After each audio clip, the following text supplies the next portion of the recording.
Hello and welcome to SpyHards podcast. For the next hour, your hosts will go deep undercover into the world of spy movies to decipher which films make the NOC List. But remember, this information is strictly for your ears only. I'm Agent Scott. And I'm Cam, the provocateur. Cam, what film are we looking at this week? We are going to take a look at the 2002 Bourne Identity, starring Matt Damon and directed by Paul Greengrass. Oh, wait, sorry. No, Doug Liman. Oh, yeah, he'll be back in future films, I should say. Mm-hmm. Well, Cam, as we usually do, I will read the synopsis for this film from letterboxd.com. The Bourne Identity. He was a perfect weapon until he became the target. Wounded to the brink of death and suffering from amnesia, Jason Bourne is rescued at sea by a fisherman. With nothing to go on but a Swiss bank account number, he starts to reconstruct his life, but finds that many people he encounters want him dead. However, there's more. Oh, wow. However, yeah. There's always a however. There's more coming through. However, Bourne realizes that he has the combat and mental skills of a world-class spy. But who does he work for? And that's the end of it. Okay, I was like, oh, is this going to keep going? I'm like gripped in my chair right now. I'm like, this is better than the movie. Where does it end? It's a bit longer than last week's one, I have to say. Yeah, no kidding. With the Hitchcocks, they're like, here's one sentence. That's good enough. Even though Bourne, it's such like a basic story, but they're like, no. This is going to take emphasis. And he's known for not particularly talking too much. And they're just like, words. This is what it needs, more words. It's very wordy, you're right, for a character that barely speaks. It's like reading a synopsis for Conan the Barbarian that's like 7 sentences long. How do we make this clear for people at home? Yeah, that's definitely thorough. I think that underscores exactly what the movie is. So you can't say it's false advertising. No, as I said before, it does what it says. My first question is always, what were your initial thoughts of the film? So I saw this movie back in 2002. It opened in the summer. And I remember going with zero real interest. It was kind of like, oh, this movie opened. I don't know what the Bourne Identity means. The books of Robert Ludlum hold no, impact on my life whatsoever. My dad enjoyed them, but that meant I was never going to read them. So I went with a friend, and we both walked out being like, hey, that was really enjoyable. But I would be lying if I said that it really stuck in my mind as something that would be revisited a lot. This was actually the second time I've ever seen it. So while, I enjoyed it the first time around, I was definitely looking forward to diving into it a second time. We actually slightly differ on that one there, Cam. I didn't see this one in the cinema. I saw it on home video, but then actually managed to see the rest of them from that point in. But I remember somewhat enjoying it. I think it was around about 2003 by the time I got a hold of it. But it didn't really stick much in my brain. I think I remember the sequels more than I remember the original one. Yeah, that's the interesting thing about this movie is that, and something we're going to have to debate a lot, I think, over the course of this review and when we're talking about the NOC list, is the entire concept of the Bourne franchise and all the things people associate it with. A lot of the elements come from the sequels, not so much the original. Yeah, this film, it feels like he's putting together the pieces to become the person that you know as Jason Bourne. Which makes sense because he has amnesia. Yeah. I mean, it's a little bit like Dr. No in that when you watch Dr. No, you don't have the pre-credits sequence. The opening doesn't feel quite right. A lot of the elements aren't quite in place, so you have to come down to, does this work as a great spy story? But as a franchise entry, it's definitely a little proto, not quite there. Which, a lot of these series do need to have that sort of foundation on which they build upon. So I'm not taking any points off of them for actually taking the time to build up the character. No, exactly. Yeah, I have no problem with it. But how did this film do? Give me some sort of background on the film. Well, this movie, as I said, was released in the summer of 2002, and it basically came out with a lot of bad buzz around it. That this was a problem movie that had been kicked around the release schedule for a while. A lot of behind-the-scenes battles we'll get into in a second. It really didn't have a big splashy debut in theaters, but it had a budget of $60 million. and earned domestically $122 million and another $92 million international for a worldwide total of $214 million. So it was in many ways a sleeper hit, not maybe the big hit that some of the sequels would be, but I think the studio definitely walked away going, oh, we might have something here. Just keeping track in my head, I think this is our lowest grossing film so far. I think you're right, yeah. And, for the worldwide box office that year, it fell at number 19 between the Eminem drama 8 Mile and the Hannibal Lecter prequel film Red Dragon. The number 1 movie of that year was Lord of the Rings, The Two Towers. Number 2 was Harry Potter and the Chamber of Secrets. And number 3 was Spider-Man. That top 3 right there is representative of every top 3 from basically 2002 onwards, where it's franchise films and the biggest properties win. Yeah, that seems to be the reality we live in now, for films at least. Now, I didn't realize this when I sat down to do my box office research, but Scott, 2002 may have been the biggest year for spy movies ever. Like, we are going to cover this year a lot. Okay, so give me some examples of what we got up against it.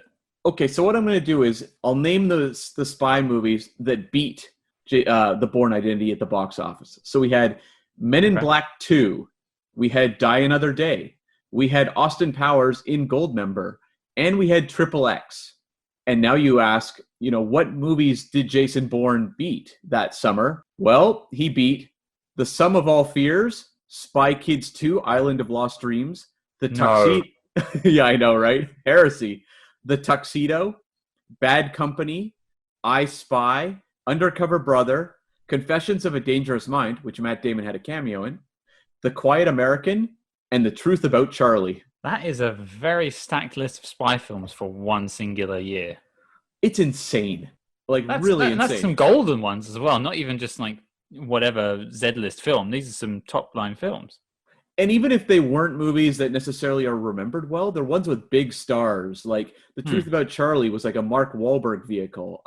Bad Company was an Anthony Hopkins, Chris Rock vehicle. Like, stars were, appearing in these movies. Was the Bourne Identity up against anything when it came out? Maybe that sort of hindered its box office success? I think it did as well as it was going to do. I mean, it was a pretty basic spy film, at least in terms of marketing, with a title that people didn't really understand. So I think the fact that it did reasonably well shows that word of mouth was strong. And where I think Bourne Identity really succeeded was on video. Like, once it hit video, it was just like a runaway smash and really just continued to build from there. So I really think that was where it found most of its ... identity. Grown. I want to also make note another maybe noteworthy movie that opened in 2002 on the box office grossers. At number 37, Matt Damon appeared as the voice of a horse in Spirit, Stallion of the Cimarron. I can't say I've ever heard of that one either. Was it I have nothing to say about that film. What on earth was it? I think it was just a movie about a horse.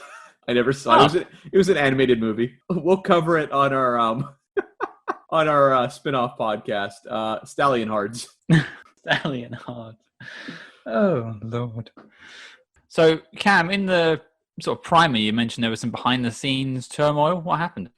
So this movie, for being kind of a low-key opener, had a lot of drama behind the scenes. Even when you look at it on paper, so like Matt Damon, who's obviously a huge star, at this point was kind of struggling a bit. Like, he'd had his huge breakouts with Good Will Hunting, Saving Private Ryan, The Talented Mr. Ripley. But then he kind of had a string of duds. Like, he had The Legend of Bagger Vance, the golfing drama with Will Smith. I don't know if you remember that one. For some reason, I do. I don't think I ever saw it. I think I just remember seeing a trailer and going, no. Yeah, don't worry. No one ever saw it. He also did Billy Bob Thornton's All the Pretty Horses, which was a movie with a lot of prestige around it because it was based on the book by Cormac McCarthy, and it was like a disaster, like a massive, massive disaster. Like, no one saw it. Is this episode going to be equestrian themed? You're right. I'm taking all our Stallion Hards references, but he did have Ocean's 11 leading up to this, so like that was kind of a step back in kind of the spotlight. But you really have to question with that first Ocean's 11, was it a Matt Damon triumph or was it like a George Clooney, Brad Pitt triumph? Julia Roberts triumph. I don't know. That film always makes me think of George Clooney, really. Yeah. But I know he was there, but yeah, he wasn't exactly the headliner of that film. Yeah, and so like with him being cast as a lead in this movie, it was not like a guaranteed thing. And same with like Doug Liman directing it. Doug Liman had done a couple independent films. He did Swingers with Vince Vaughn and Jon Favreau, which was obviously a big breakout. And he also did the movie Go with Sarah Polley and Timothy Olyphant. I think Katie Holmes was in it. And like those movies had a lot of energy. They had a lot of youth appeal. And so he seemed like someone primed to step up to the big game. But it just turned out that like Doug Liman's way of making movies really did not go well with what the studio expected from a studio filmmaker. He was working with the writer Tony Gilroy, who has gone on to become a very noteworthy writer-director. He did Michael Clayton. He did Duplicity. But at the time, he was more known for stuff like Armageddon. He was one of the 17,000 writers that wrote Armageddon. He also wrote the Russell Crowe film Proof of Life and the Jamie Foxx action thriller Bait. So he wasn't exactly a big name, but he wrote a screenplay for this movie based on Robert Ludlum's novel, which is very different. Like the whole Bourne series takes almost nothing from the Bourne novels, other than names in some places. It's kind of like the Bond films, taking very little from Ian Fleming. It's more the spirit and the characters. But Gilroy wrote a script that really wanted to take a spy movie and do new things with it, like a franchise film that would feel different and fresh to audiences. And that's kind of what Doug Liman wanted to do as well. He was very interested in bringing his independent kind of background to a spy franchise. So the two guys, I think they understood what they wanted to do, but they kind of clashed over how to do it. And so there was a lot of battles over the screenplay. Ultimately, they bring in a guy named William Blake Herron, who really hadn't done much and really only had a credit since then on the 2008 comedy Role Models with Paul Rudd, which is odd. But he came in and rewrote a lot of it. And it just turned into kind of a battle where Matt Damon was threatening to walk if the movie didn't go closer back to what Tony Gilroy had intended. The original producer of the movie left, and they brought in Frank Marshall. Frank Marshall is one of the great producers. He was Spielberg's guy. He did E.T., the Indiana Jones films. He is also a director in his own right. He directed Congo. I shouldn't have led with that one because it's terrible, but he did Congo, which is a fun movie, I think. He also did Arachnophobia. And he stepped in as a producer, and it just turned into a real war in many ways between Liman, the studio, and Frank Marshall kind of going in between, but also having to sometimes assume director roles. So it was basically a nightmare throughout this production. It's funny you say that, because watching this, I didn't really get the sense that it was that tumultuous behind the scenes. I didn't know that about Matt Damon, certainly threatening to walk. So I assume he was sold on the original script, and then obviously the changes came along. He wasn't so happy with it. Pretty much, yeah. He actually has a quote. He said, "It became the exact kind of movie I would pass on, that I don't want to do, and that I avoided doing because there was a perfect number of explosions and everything." So it was very much a template-style spy action kind of movie. And yeah, like the thing with Doug Liman is, and he's gone on to make great stuff. So I don't want to like slag Doug Liman for maybe being messy on set, because he would go on to do Mr. and Mrs. Smith. He would go on to do The Edge of Tomorrow. He's done some really good stuff. He's a solid Hollywood director, but his thing is he likes to find his movies, which is his approach, which means not going in with a hard template, going in with some ideas and finding the movie as he's shooting, in editing, and kind of just piecing it together. And that's a mode that studios get very uncomfortable with, although I should note that is the way that often Kevin Feige of Marvel prefers to do their movies, where he always says he finds their movies in the editing room. So it's not ridiculous, but at this point in time, I don't know that, we right now in 2002 are still having that joining of the independent spirit of cinema in the 90s with the studio guys. So it's all these directors who are coming up in the 90s independent world, working their ways into the studio system. And I think just the two ways of working were very different. I mean, I could definitely see it from the point of a studio if a director kind of just wants to feel his way to a final product, especially when they have like dailies they're looking at and stuff like that. I can see them getting very twitchy when the film looks like a mess, basically. Yeah, I mean, and I don't think they were thrilled when there was stories like Doug Liman paying the crew to stay late and play paintball. I mean, I'd love to work on that set, but yeah, I could see them getting a bit antsy. Yeah. And so, it all turned out okay for them, obviously, financially, but I think it was a very tense shoot. This movie, though, like, it was originally scheduled for September 2001, which I have to believe it would have been bumped. But then they pushed it to February 2002, and then it wound up way back in June 2002. So, like, it was heavily delayed throughout. Which makes sense of what was going on behind the scenes. Yeah, for sure. Yeah. Let's get into the meat of it then, I suppose. I will start off just by saying, of the three we've covered so far, this is the film I had the most trouble following.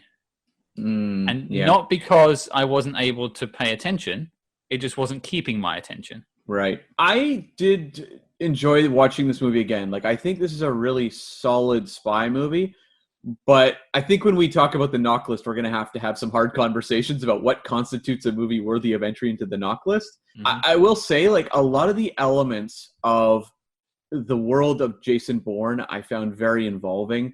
The amnesia stuff has held up very well as a plot mechanic.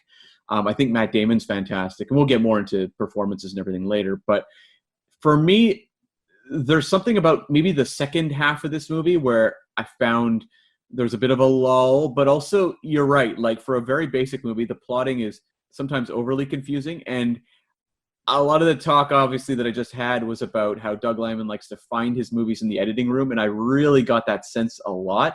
There was like scenes where you'd see characters just like walking down a hallway where there would be voiceover of dialogue from an entirely different scene. And you could tell that they were kind of using impressionistic editing to just kind of pull everything together. But my guess is that there was a lot of, saving their bacon in the editing room going, this thing's slow, we got to speed it up, let's start cutting this together and pasting that together. And not to say I didn't enjoy bits of the film, as you did too.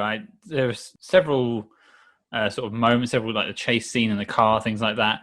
Great bits of cinematography. But I just think it's the first film so far that we've covered that I looked at my phone. I don't know if that's damning or not. Maybe that's how I am as a person, but it's the first one so far. Was it like the plot of the movie, or was it like the character stuff, or what was it that you just found kind of tough to, I guess, really, it didn't necessarily transfix your imagination? I think I got quite far. Maybe the second half of the film was actually about the time. Maybe that's when I started losing my interest in it, especially when you get to bits post the mini chase. Bleaching her hair and going undercover, or they're running away to the snowy part of France, wherever that was, and a bit in the house with the family, staring at the kids, and you just think, okay, when are we going to get back into the action part of it, I suppose? And all the bits are moving in the background. The chess pieces are moving, obviously. You've got the professor. I just remember last week, because we also had the professor last week. That's true, yeah. So you had the professor, obviously, getting the message to go take him out, things like that. But I think I just zoned out a bit. Right. Sometimes the things just don't click. I don't know. I feel like the first half of this movie is propulsive. It is like, you're Jason Bourne. You don't know what's going on. People are chasing you. And the movie just shoots you through that first hour, I thought, very well. On a technical level, it's often really impressive. But when you get to that second half, it's a little more of the meditative stuff of, as you said, sitting in the, kind of the safe house of this country cottage or whatever it is in France. A lot of the characters just slowing down, which, I get what you mean in that I found it a little tougher because the characters aren't as, layered as they would be in, say, a different type of movie that would spend a lot of time with its characters. Jason Bourne doesn't have a heck of a lot of personality yet. And so a lot of it is just kind of like waiting for the inevitable, because we know there's these characters like the professor out there. Obviously, Chris Cooper is still wanting to bring, everything, all hell down on Jason Bourne.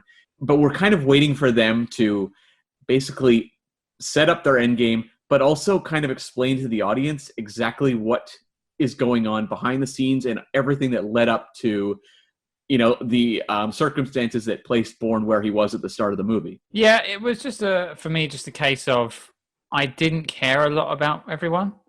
So the family in that safe house, did you say, okay, I don't want kids to get killed or anything in films, but I didn't particularly care about them. I didn't even know their names, and yet we're meant to be like, oh, hide the kids in the basement. And Marie, the love interest in the film, didn't really have much of a time to care about her particularly. She's just sort of dragged along for most of the film. I liked her a lot, actually. I liked Franka Potente in this movie. She's an actress who I always felt kind of got a bit of a short end of the straw when it came to careers. Like, I think she actually was pretty strong an actress. And did you ever see Run, Lola, Run? I was looking at the film and I was looking at her IMDb page, but no, I don't think I've ever seen it.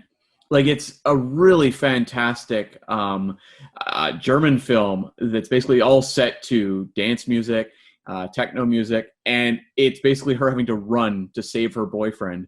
And it's like 90 minutes of like propulsive, like very tense action/thriller filmmaking. And I was a huge fan of that movie, so I was excited to see her in this.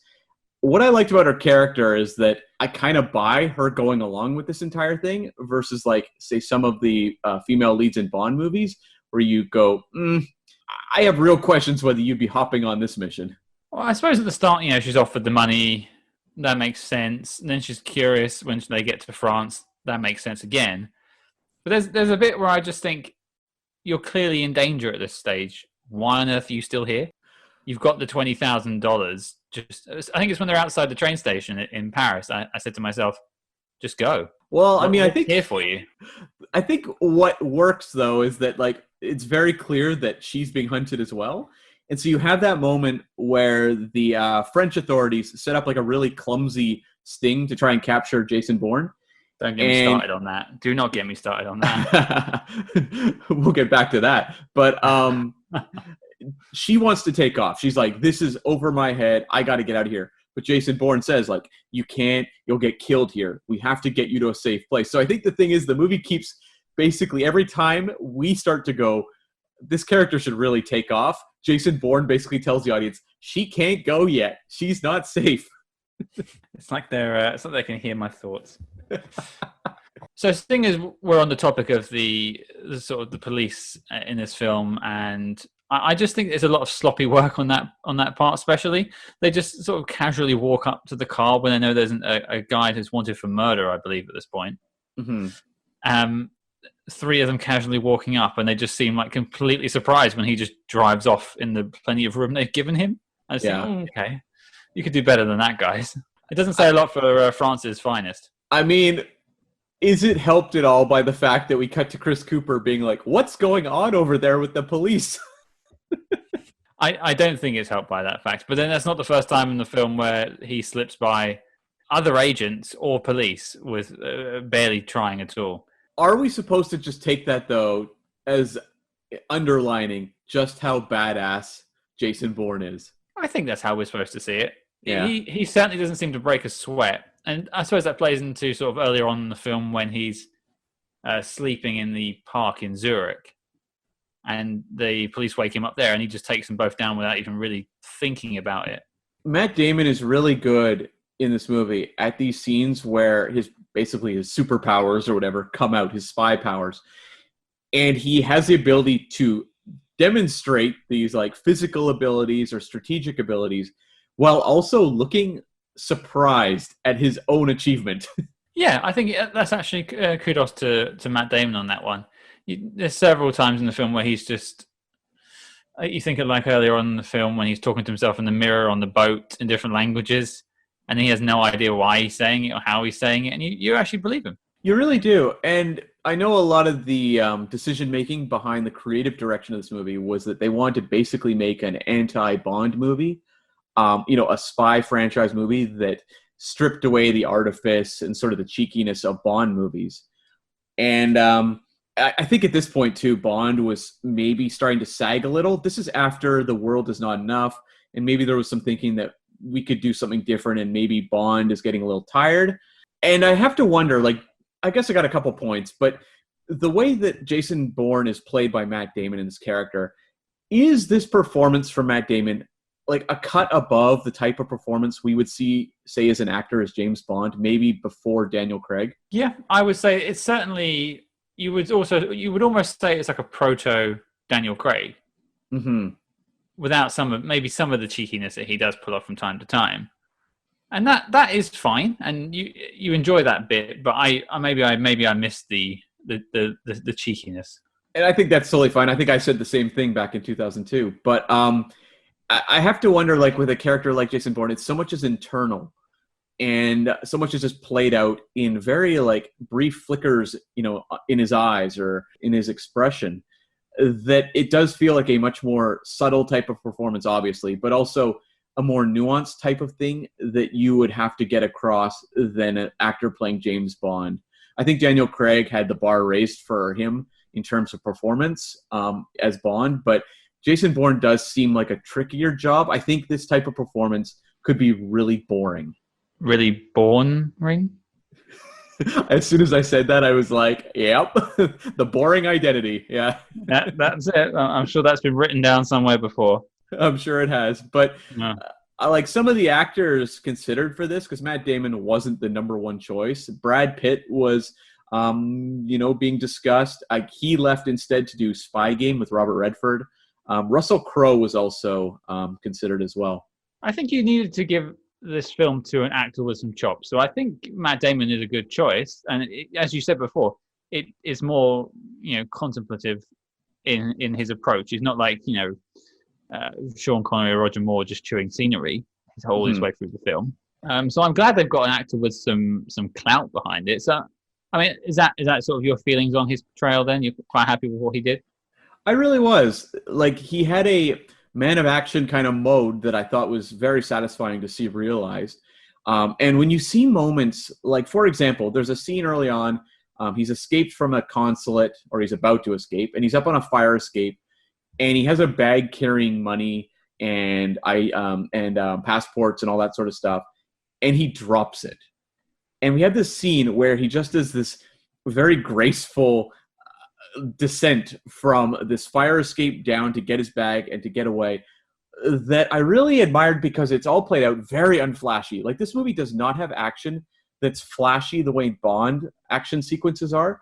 It's very like matter of fact, but shot incredibly well. And it feels very real world.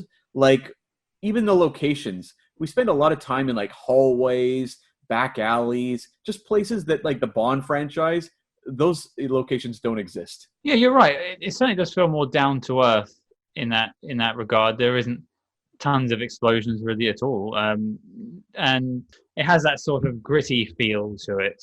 And you're right, when he's climbing down the side of the embassy, it's not played for laughs. It's not he's not quipping on the way down or anything like that. Nor is there like a particularly over the top action score going on in the background. He's just climbing down the building to get away. Yeah, you have a very basic score by John Powell, which I thought was really effective, but it's only used sparingly. A lot of this movie is played out without a score. There's a big battle in a stairway at the end of the film that is entirely free of music whatsoever. I'm really glad you mentioned that action sequence there, because I have a note. Have you ever watched a TV show called Red Dwarf? I haven't, no. I know of it. There's a moment, I think season 3, season 4, where one of the characters is portraying his like superhero version of himself, and he ends up skydiving on a crocodile, standing on top of a crocodile, sort of surfing it, and then shooting someone at the same time as he falls down from, I think, an aeroplane off the top of my head. Yeah. And all I had was a vision of that in my head as he body surfed his way to the bottom ground while shooting someone. It was akin to the GoldenEye plane escape for me. I was like, what the hell is this? It's interesting because this stairwell sequence was actually added after production. They screened the movie with a close to done's final version, I guess. And the studio walked away kind of going, well, audience scores were okay, but I think we need a bigger ending. So they went back and shot this stairway battle. Because when you watch the movie, and I'd done the research before I watched the movie, you can notice that Jason Bourne basically beats up Chris Cooper's character, takes off, gets in this big fight, walks away limping, And we don't see or hear from Bourne again until we just see him walking across like a bridge or something. And he's not limping. He doesn't look too rough. So you can tell that sequence, it was very much a insert here kind of sequence, even though I think it's very effective. See, I was going to ask you about that. You didn't mention it in sort of the briefing part at the beginning, but there was obviously some reshoots at some point. Yeah, it seems like that's a big part of it, was just that stairway sequence. And it's pretty effective. I mean, yes, we can laugh at sort of the over-the-topness of riding the body down to, what, like 3 floors or something like that? It felt more like Ben. I thought, like, how is this guy's ankle surviving this fall? Like, what's going on? He is a superhero at that point. He really is. And I really did enjoy that sequence, but it is a heightened level of action that we don't necessarily have in the rest of the movie. Like, when you look at the car chase you referenced earlier in the Mini, that chase sequence I actually kind of appreciated, because I made a note, if this sequence happened in a James Bond movie, he'd be in like, an Aston Martin or like a beautiful sports car. Whereas Jason Bourne's doing it in a Mini, which feels very intentional. But when you get to that final sequence where he's like riding the body down, I'm like, I mean, I don't know that a real world spy operative would necessarily take that tactic.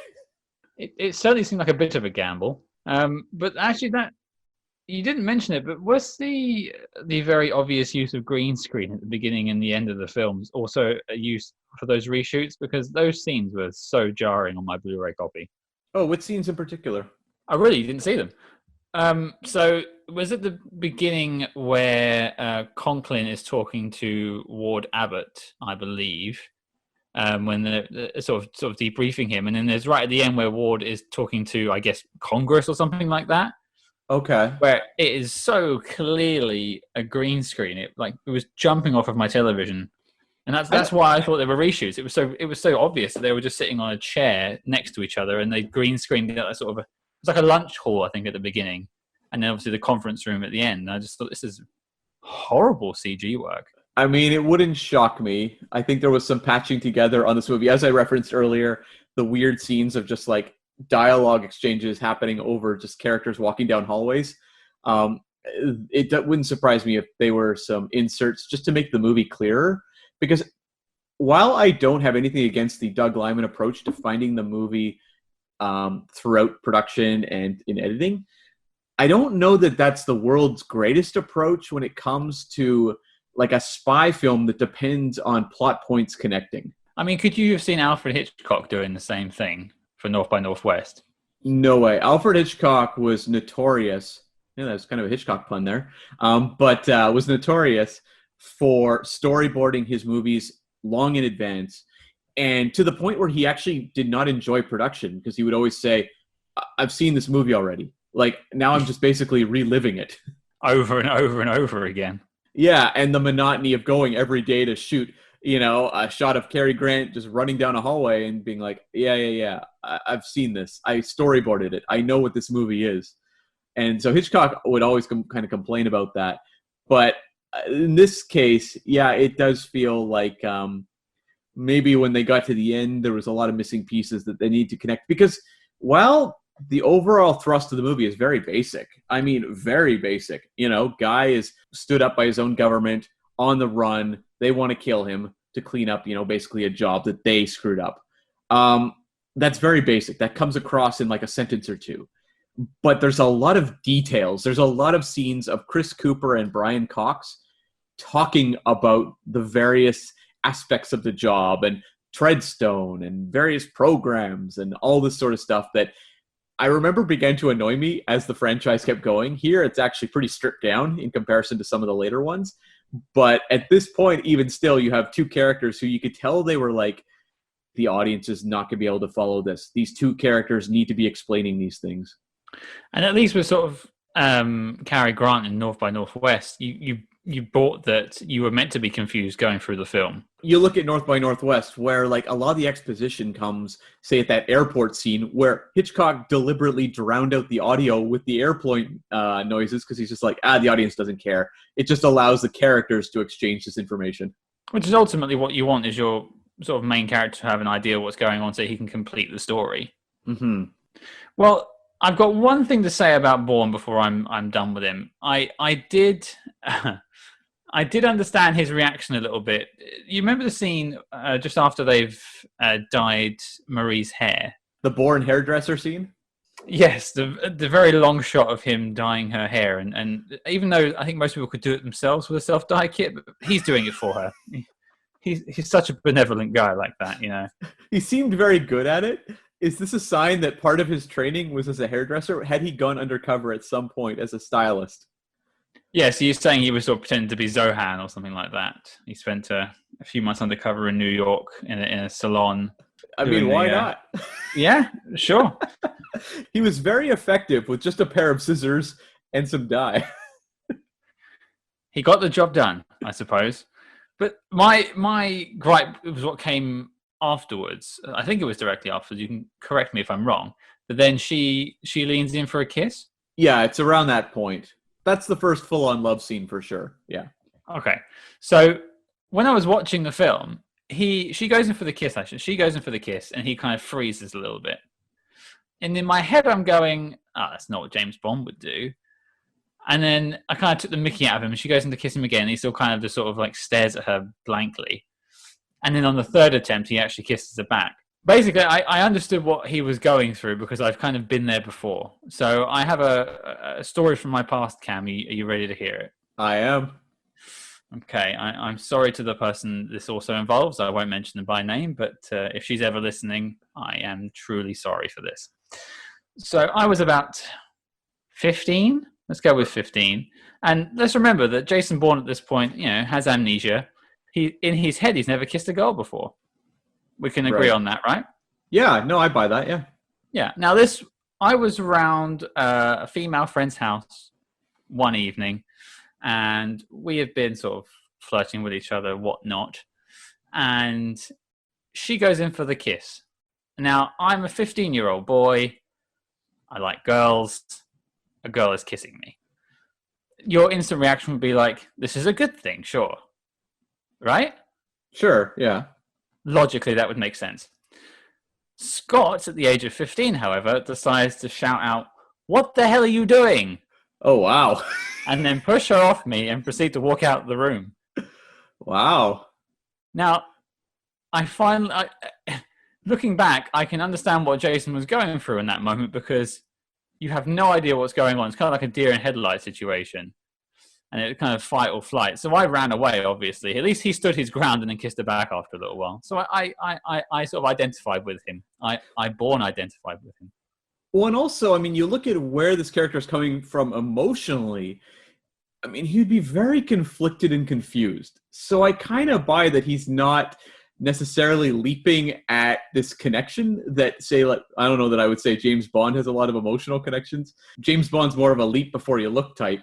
Whereas, like, Matt Damon plays Bourne as you said, yeah, like someone who's repressed in a lot of ways, but also just doesn't really. He's alien. Like, he feels like an alien character a lot of the time. Yeah, I agree, and I want to thank you for not taking the mickey out of me for admitting that one there. Who knows what kind of embarrassing stories I'll have about myself going forward. Plenty of time to find out. That's right. But I mean, what I found interesting about this love scene was, yeah, first off, Matt Damon's sort of reserved nature. Again, very different than a lot of the spy movies we're going to cover. But also, you see like the camera focuses more on his physique than hers really throughout this movie. But, it's him stripping off his shirt and showing him, like, the camera's on his back throughout it. And then in the morning, we see, like, she gets up and she's wearing, like, grubby boxers basically, or shorts, and like a tank top. Like, it's not the, like, sort of the sexy post-coital stuff you see in Bond movies at all. Like, it's played very realistic. And the movie definitely focuses more on his physique than anyone else's. That is, I think we're coming back to that again, but that definitely is a through line through the film is realism. Definitely. And I even was remarking in my notes, right off the bat, the movie opens with Jason Bourne floating dead in an ocean.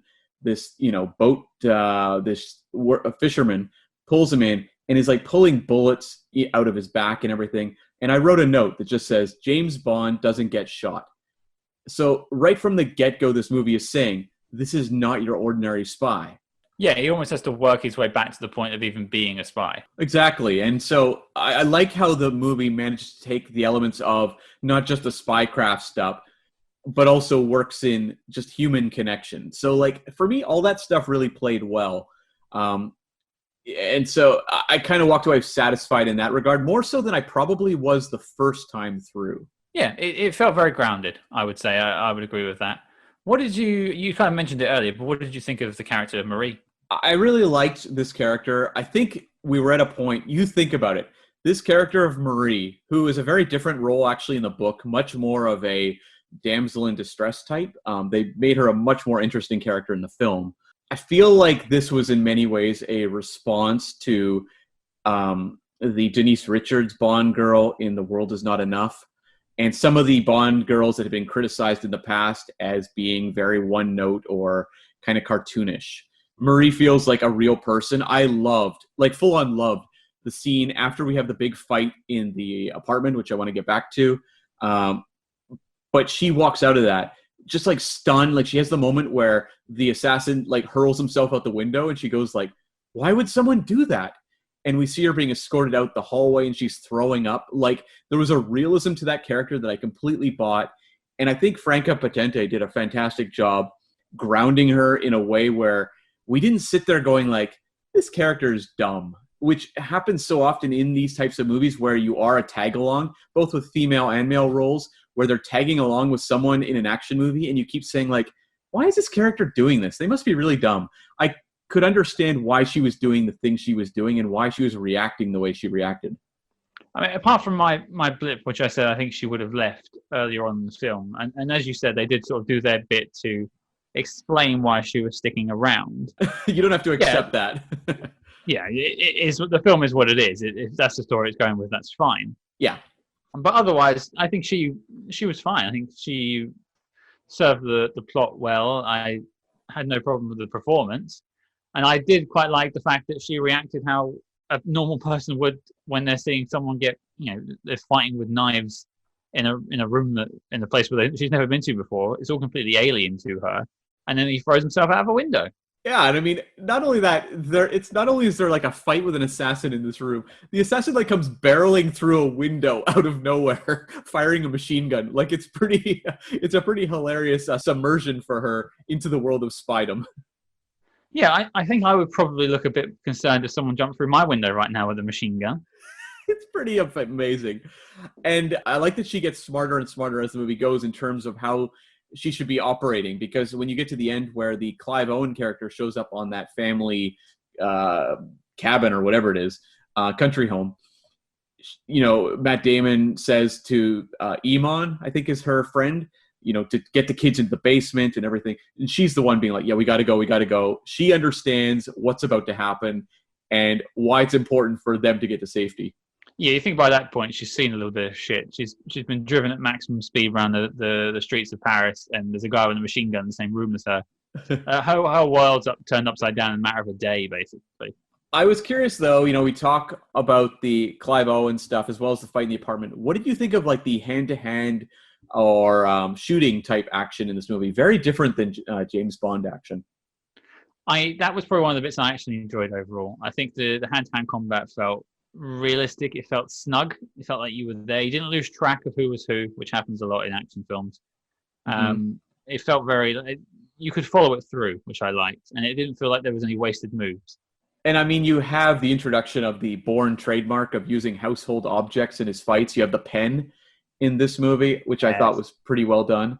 I saw the pen, and I immediately did the whole the Sean Connery line of the pen is mightier than the sword. Although wrong franchise. Yeah, quite. But that line lives in my head. Yeah, like that is such a great moment. Again, such a non-Bond type of moment. Like Bond would never do something like that, and I like that. I was curious though, like when we get to that shootout with the professor played by Clive Owen, I was surprised at how it plays out in a realistic kind of way, where you have Bourne shooting like an explosion off, but then like using things like birds as diversions, and then just like charging him in a field. Like it feels much more stripped down and gritty than you would see in a lot of spy action scenes. It feels like he's actually, even though he's already forgotten all of his history, it feels like he's been through several of these sort of encounters before and knows exactly how to deal with it. And you're kind of in amazement as he deals with it so swiftly. There's a guy in a hill with a gun. Technically, he's got them all pinned, but he manages to get around him and take him out with a double-barreled rifle. And we've seen earlier in the movie how efficient the Clive Owen character is at like assassinating people, because he takes out this ex-dictator, African dictator, that Matt Damon was assigned to kill, and we see it done so brutally and swiftly. And basically, the Clive Owen character walks away, not a sweat, not a care, just gets the job done. And so he's really built up through action over the course of the movie as to why this character is so fearsome. And so to see Bourne take him down in this style really elevates Jason Bourne up a couple notches as the greatest spy of all time in terms of technique. You actually get a moment of exposition with the professor as he's sort of slowly dying, which is probably the most natural bit of exposition in the film, I would say, away from the sort of boardroom scenes with Brian Cox and Chris Cooper, where he actually learns a bit about the Treadstone project and how they're all the same and things like that. I also have to say that it may well have been Clive Owen's like easiest paycheck. Yeah, I was shocked actually how little he was in this movie. I wouldn't be surprised if it was one of those things where he'd done a lot more originally and it just was never used. Quite possible, because I wondered the same thing about Julia Stiles, whose character feels very just like she pops up in some key scenes, but she barely speaks. It seems like the type of role that they wouldn't cast an actress of. I mean, she wasn't like a huge star, but she was pretty well known in movies like 10 Things I Hate About You. I think they'd done the Othello adaptation at this point. Like, she was an actress with some, name value. It's kind of weird to see her just like sitting silently in rooms. Yeah, I always feel like if you can put someone's name on a poster and most people will go, oh yeah, I know them. They're doing quite well. And if Julia Stiles' name was on a poster in 2002, you'd know who it was. 100%. So, for her to just be sort of popping by for a little bit of exposition, I found it to be a bit baffling, really. Obviously, she goes on to play a larger role later on, which I think, again, leads me to the concept that maybe she shot other things that were just never used. I have to believe so, because I just don't know if you're an actress, you've starred in some movies. Like Julia Stiles starred in movies of her own, and there was a number of them that were actually quite significant hits. And so if you're looking at this screenplay, they've approached you to play this role, you must be looking at this. If the script was exactly what we saw in the movie, which obviously the script was in flux, so that wasn't the case, but I don't think you'd sign on unless she was fighting for like the Marie role and wound up in that role. But even then, I think it would be hard pressed to decide that, yeah, this seems like a really great role. Yeah, I don't think she would jump at the chance to do that one either, really. I think I honestly think it was a case of ended up on the cutting room floor, unfortunately. But I did want to ask you about I can't really put my finger on it, but the villains of the film. There are a few. I would say probably the big villain is Chris Cooper's character, Conklin, although it is obviously foreshadowed that Brian Cox's character is kind of the big bad going throughout the later films. But how did they work for you? I think Chris Cooper is amazing. I mean, you cast Chris Cooper as a villain, and he will always walk away as an MVP. He's amazing in The Muppets. And I was waiting for his character to say maniacal laugh in this movie.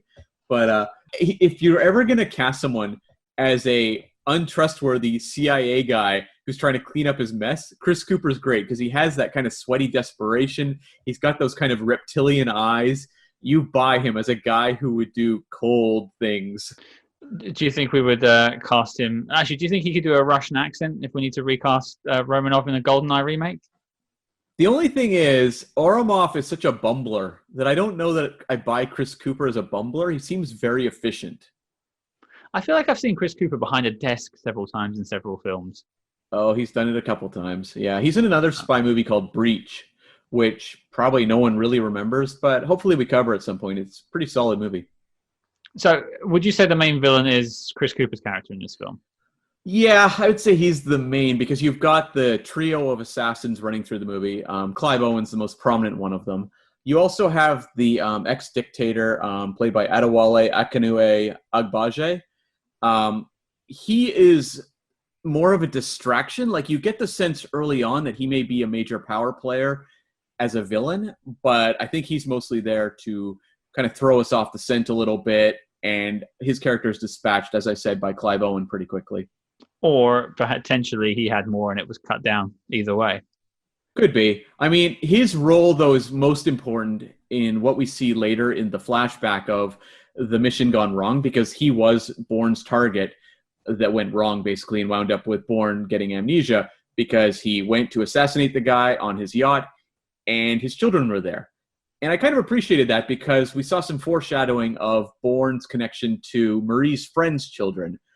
And so you see that Bourne seems to have more of a sympathy around kids, which, good for him.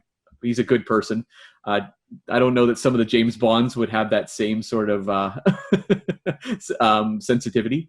Well, yeah, I was just going to say there's certainly a few Bonds I don't think that would blink twice at taking out someone in front of their children. Yeah, like they might grit their jaw and drive away, but it would just cut to them drinking like a martini and being like, oh, I've got to drown out those demons.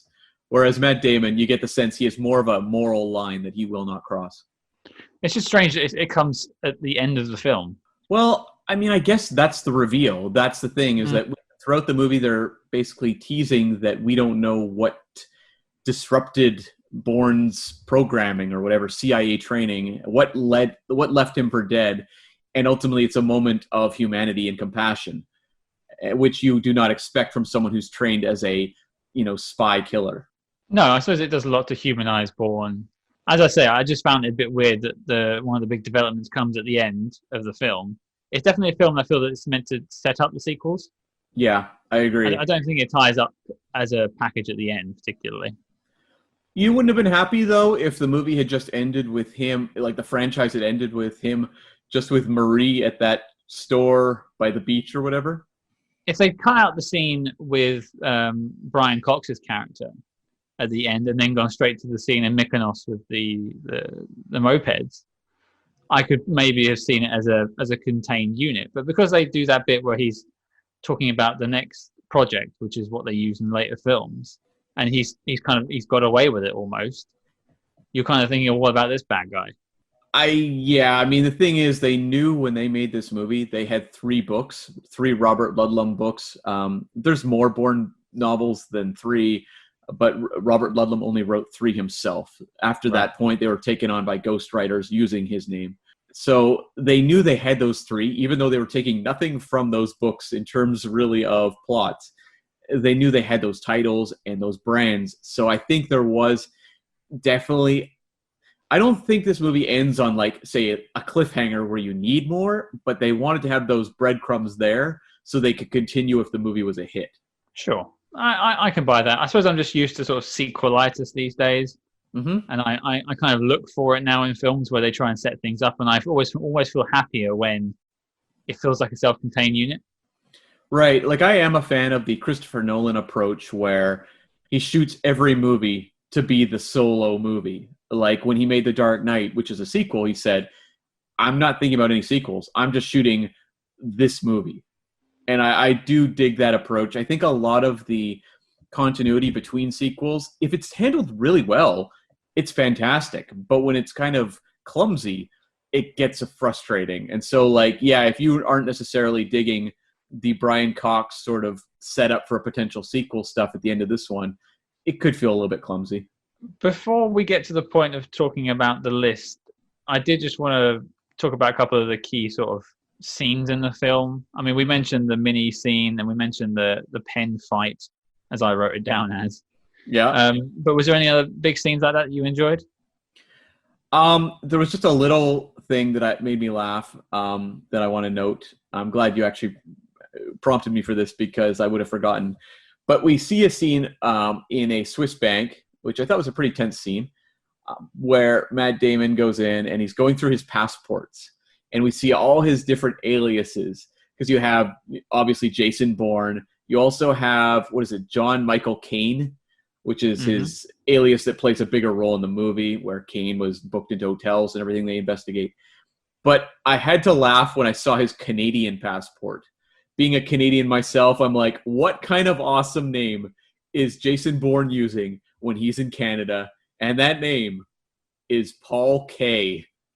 Paul K. K-A-Y? That's right. Now, you have to fill in the blanks for me. Is that a particularly Canadian name? It's boring.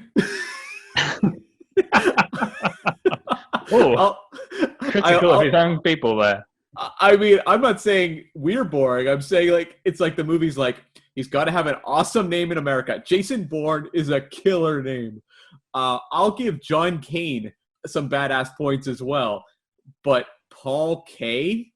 Who wants to see Paul K? Are you saying you wouldn't get tickets to the K Identity?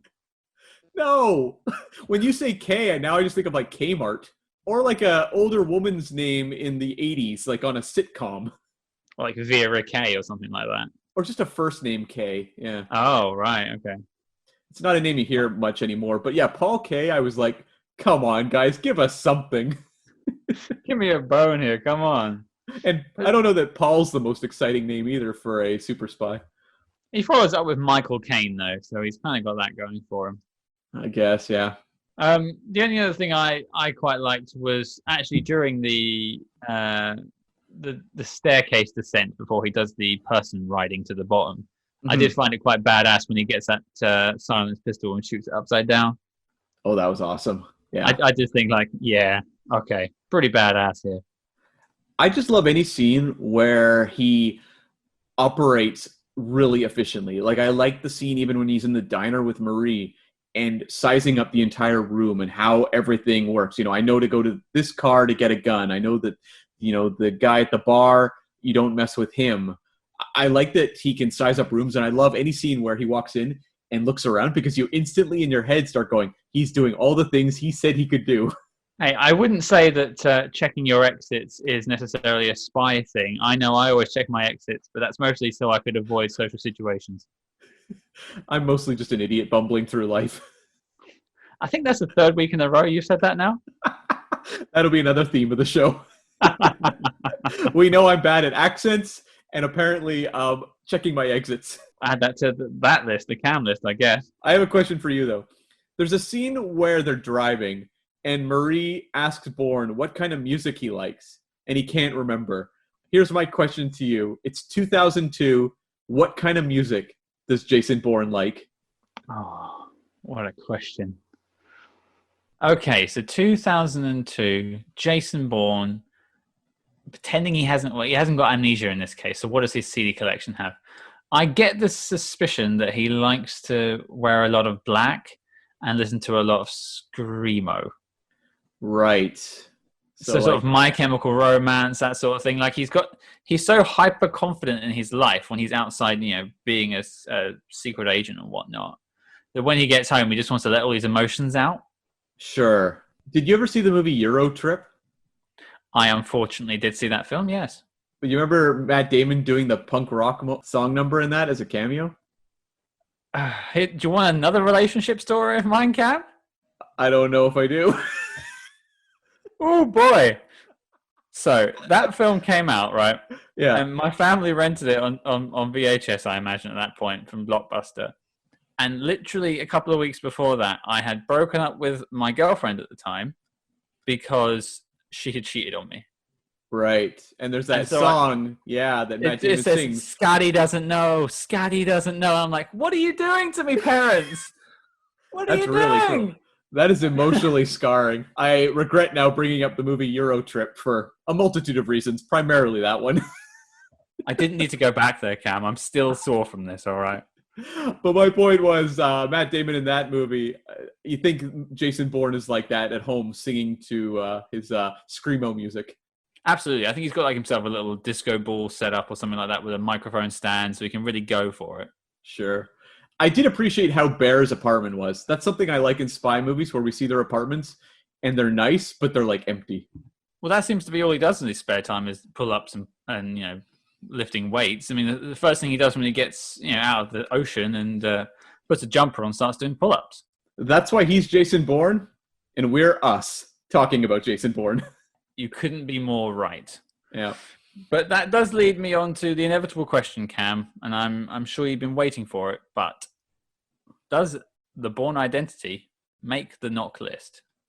I struggled with this so much because I really enjoyed this movie. This is a solid movie that I would recommend to a lot of people. I would say, hey, check out The Bourne Identity. I think you'll really enjoy it. But when we look at what the NOC list is, this is like the definitive list. I mean, the name stands for the need to know official classics of the spy genre. And when I think of the Bourne franchise, a lot of the hallmarks of what people love about the Bourne movies doesn't really show up until the sequels. You know, there's bits of it throughout this movie. A lot of it's there in terms of the character building. But do people think of this as like the great Bourne movie? And are we looking to bring it into the NOC list just because it's a Bourne movie and it ties to the trilogy? Or does it need to be a movie that's a classic, a true classic by itself?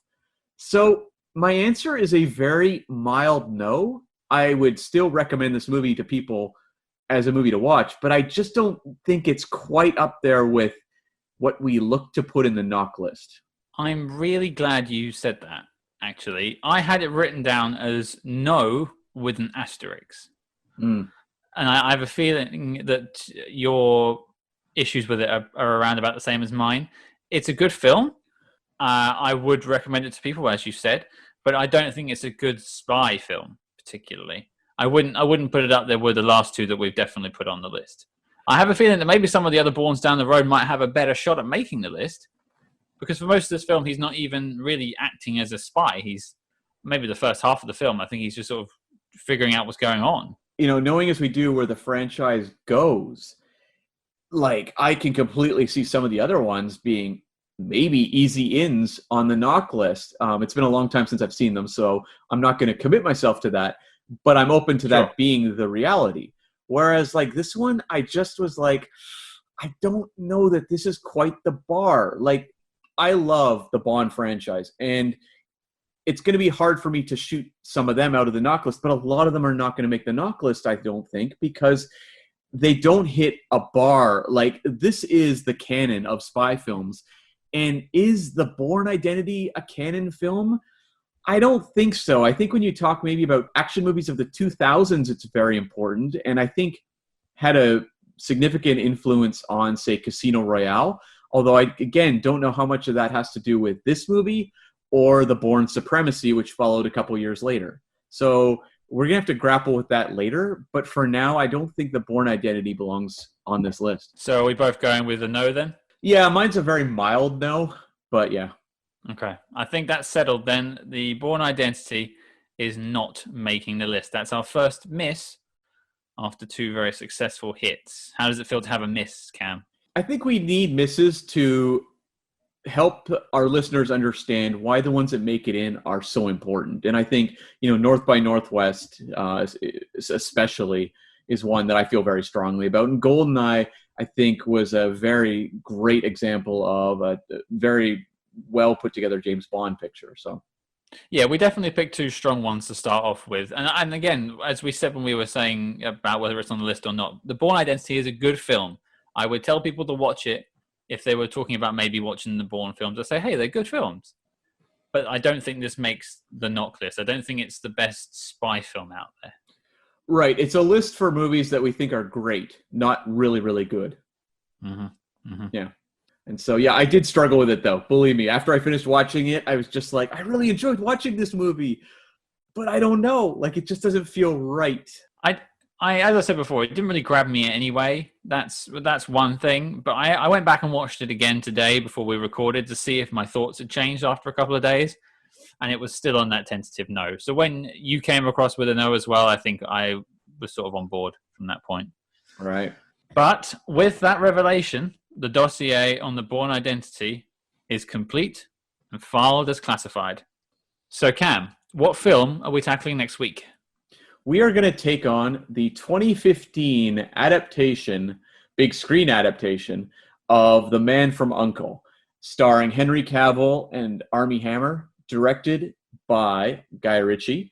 And I have a bit of a challenge for you, Scott. This movie was based on a classic TV series. I think we should watch the pilot so we can comment a little bit on similarities between characters and what have you, and elements of the storytelling. I'm up for it if you are. I'm down. So, yeah, if you want to check, listeners, if you want to check out the first episode of The Man from U.N.C.L.E. called The Vulcan Affair. And to the best of my knowledge, Spock does not appear in this. Well, there you go, listeners. Your mission, should you choose to accept it, is to watch The Man from U.N.C.L.E., the film, and also, if you can fit it in, the pilot of the TV show. Don't forget to follow us, discreetly, of course, at SpyHards, that's SpyHards, on Facebook, Twitter, and Instagram. But until next week, listeners, good luck among the shadows.